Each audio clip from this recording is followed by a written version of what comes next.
नमस्कार, मेरा नाम कुसुम माहेश्वरी और आज की वीडियो में हम लोग केन्स की थ्योरी को करते करते कंजम्पशन फंक्शन और सेविंग फंक्शन पे पहुंच गए हैं। इससे पहले की सारी वीडियोस प्लेलिस्ट में सिस्टमेटिकली हैं, आप चाहें तो उनको भी देख सकते हैं।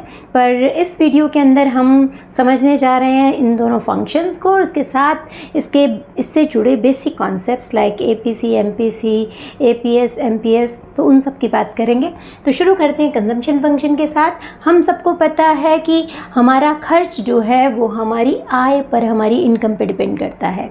तो जैसे जैसे हमारी इनकम बढ़ती है वैसे वैसे हमारा खर्च भी बढ़ता है, और जैसे जैसे इनकम घटती है, यदि घट जाए तो खर्च भी घटेगा। इसमें कोई रॉकेट साइंस नहीं है, सब समझ में आता है सबको, ठीक है। जो केन्स का कंट्रीब्यूशन था, कंजम्पशन उनके लिए बहुत इंपॉर्टेंट था, और उन्होंने ये जो बात बताई कि डेल्टा वाई जो खर्च बढ़ता है, देखो खर्च इनकम बढ़ने से खर्च बढ़ता है, लेकिन जितना इनकम में चेंज हुआ, डेल्टा मतलब चेंज, तो जितना इनकम में चेंज होता है उतना जो है वो कंजम्पशन में नहीं होता। ये बहुत इंपॉर्टेंट चीज़ थी जो उन्होंने बताई थी, और इसके बारे में हम साइकोलॉजिकल लॉ ऑफ कंजम्पशन में ज़्यादा बात करेंगे, और वैसे जब इसका डेटा करेंगे तो भी आपको समझ में आएगा। पर अभी हम बात कर रहे हैं कि कंजम्पशन फंक्शन क्या होता है। तो ये होता है C = A + BY। ए क्या है? ऑटोनोमस कंजम्पशन है। ऑटोनोमस कंजम्पशन का मतलब है कि जब आपकी इनकम यहाँ पर है, यहाँ पर कितनी इनकम है आप बताएं? y = 0। आपकी इनकम इस टाइम क्या है? वही यहाँ पर है।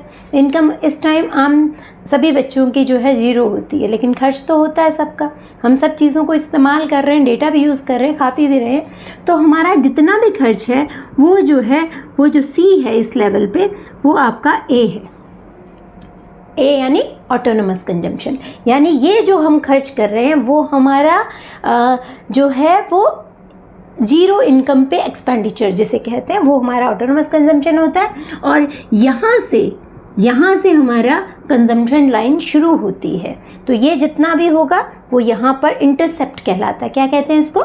इंटरसेप्ट। तो ये इंटरसेप्ट है और ये हमारी कंजम्पशन की लाइन है, और ये लाइन डिपेंड करेगी, इस लाइन की स्लोप। देखो लाइन ये ऐसी भी हो सकती है, ऐसी भी हो सकती है, ऐसी भी हो सकती है।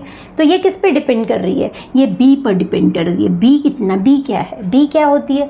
B का मतलब है मार्जिनल प्रोपेंसिटी टू कंज्यूम, यानी कि 1 रुपया यदि आपकी इनकम में इजाफा होता है तो आप उसमें से कितना खर्च करते हो। मान लीजिए मेरी इनकम 50,000 बढ़ गई, ठीक है, तो 50,000 इनकम बढ़ी तो मैं 50,000 तो भी खर्च कर सकती हूँ, 25,000 भी कर सकती हूँ, 30,000 भी कर सकती हूँ।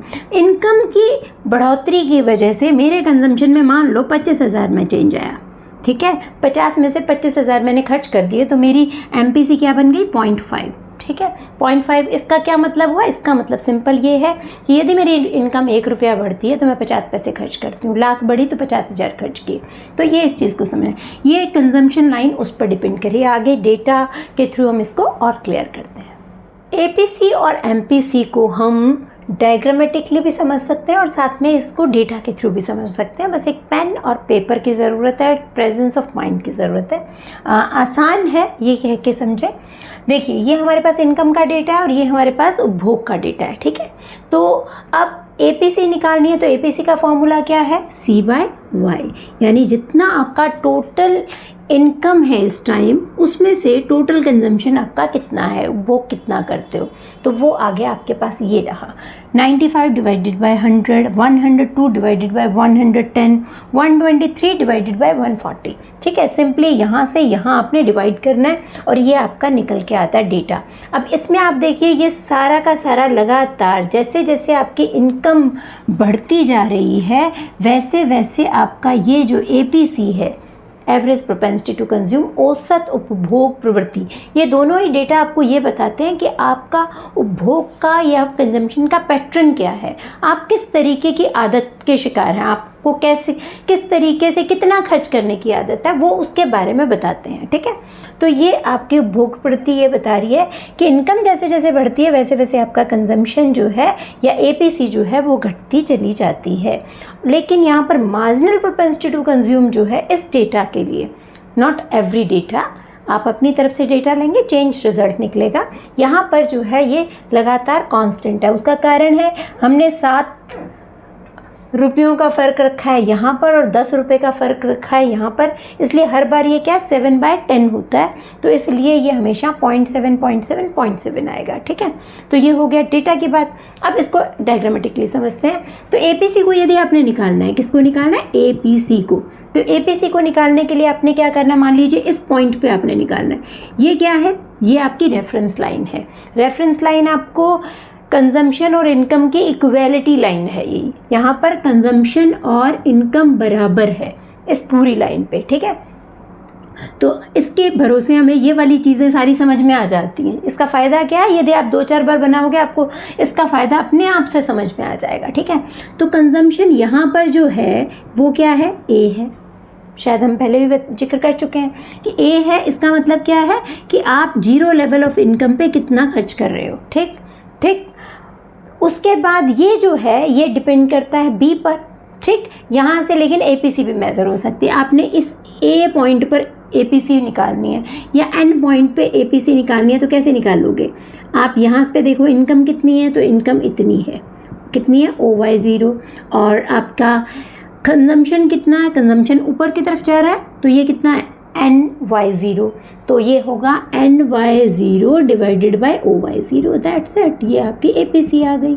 ठीक है, और इसका दूसरा तरीका है कि आप इसको ये कहो कि ये स्लोप के बराबर है।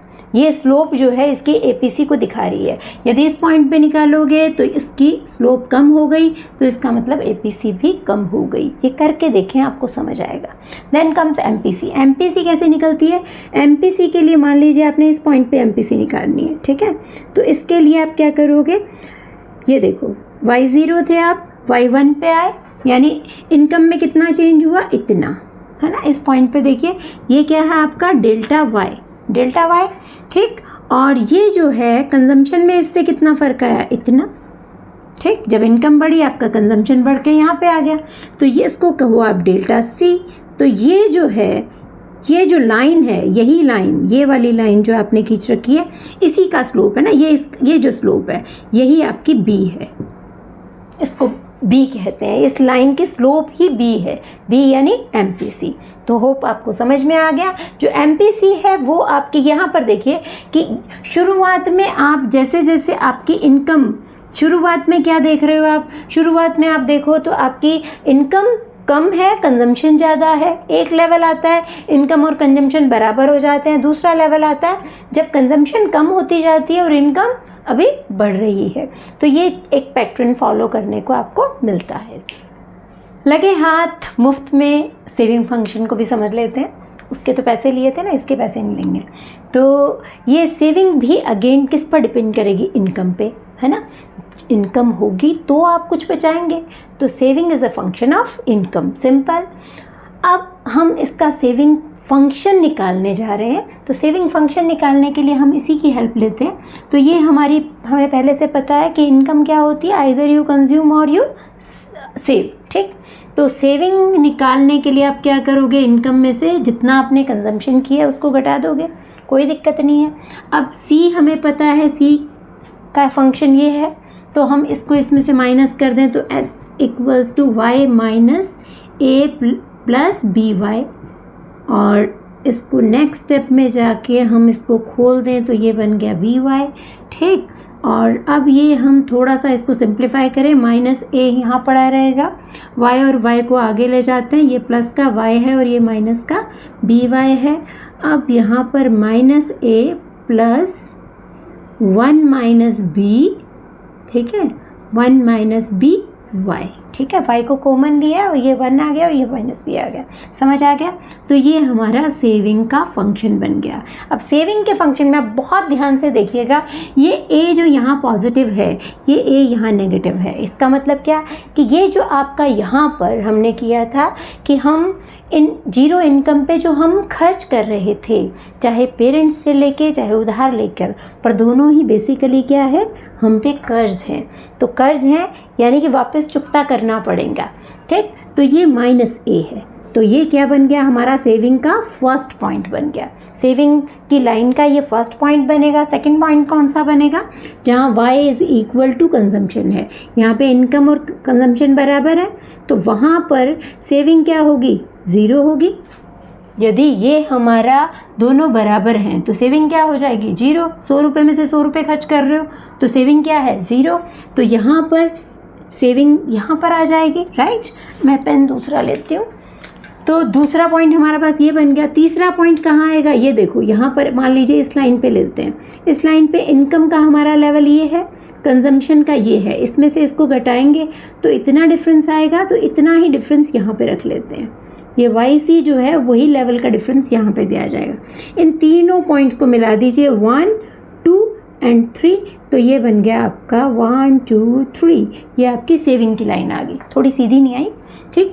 तो ये आपका सेविंग का बन गया -A +1 - BY, राइट, ठीक।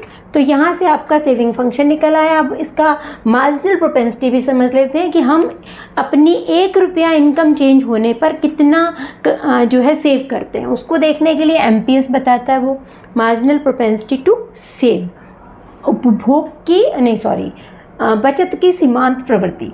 तो ये क्या बताती है, ये बताती है यही। इसके लिए आपको क्या करना पड़ेगा, सेविंग में जो चेंज आया और जो इनकम में चेंज आया उससे डिवाइड करना है। यहाँ पर कितना चेंज आया, पहले तो 5 था, डिफरेंस नहीं है यहाँ पे, तो हम निकाल ही नहीं सकते क्योंकि इससे पहले वाला चाहिए, क्योंकि ये चेंज को मेज़र करता है। इस पॉइंट पे देखिए 8 से 5 3 और 110 से 110, ठीक है। तो 3/10 0.3। अगेन यहाँ पर भी सेम डिफरेंस ही देखना है, तो 0.3 0.3 0.3। वो याद करो, इसी डेटा पे हमारी MPC क्या निकल के आई थी, 0.7। तो ये इसका मतलब क्या हो गया, वो थी हमारी 0.7 और ये है 0.3 = 1। और इसको हम यहाँ से भी दिखा सकते हैं। वैसे मैं बता दूँ आपको, MPC की जो रेंज होती है वो क्या होती है कि वो 1 से 1 के बराबर भी हो सकती है, नहीं तो 1 से कम होगी। इसका मतलब 100 रुपया यदि आपकी इनकम बढ़ी है तो आप 100 रुपया खर्च कर सकते हो या 100 से कम खर्च कर सकते हो। बहुत कम चांसेस होते हैं कि आप 100 से ज़्यादा कर सकते हो, ऐसी कोई बात नहीं है। लेकिन आम तौर पर इसकी सही सेफ जो वो रहती है लॉन्ग टर्म में, वो यही रहती है कि ये 0 से ज़्यादा होती है। इसका मतलब आपकी इनकम में इंक्रीमेंट हुआ है तो आप कुछ ना कुछ तो ज़रूर खर्च करोगे, ठीक है, लेकिन वो 1 रुपये से कम ही होगा मैक्सिमम टाइम। और इसी तरीके से सेम MPS का निकल के आता है। यदि इसके फॉर्मूले को, ये किसी और वीडियो में डील करेंगे, वैसे मैंने लिख दिया है, आप इसको करके देखना चाहो कर सकते हो बड़ी इजीली। MPC का फॉर्मूला ये है, MPS का फॉर्मूला ये है, ठीक है। और C और S क्या होता है, C और S जो है =Y होता है। तो इसलिए ΔC ΔS मिलकर ΔY बना देगा और इन दोनों को कट के ये क्या बन गया, 1 बन गया। तो इसका मतलब MPC और MPS को यदि हम जोड़ते हैं तो वो =1 आता है। ये MPS आ गया हमारा। APS कैसे निकालते हो वो भी आपको पता है, सेविंग डिवाइडेड बाय इनकम। तो सिंपली आपने सेविंग और इनकम, ये देखिए ध्यान से देखिए, APC हमारा घटता हुआ था पर हमारा APS क्या हो रहा है, बढ़ता हुआ है। जो ये बताता है कि जैसे जैसे इनकम बढ़ेगी आप अपना सेविंग को बढ़ाओगे, कंजम्पशन को घटाओगे। और बहुत कुछ है यहाँ पे कहने को, पर वीडियो बहुत लंबा हो जाएगा, इसलिए यहीं बंद करते हैं और फिर किसी नई वीडियो में आपसे फिर मिलेंगे। Thank you so much for your feedback, for your love, for your support.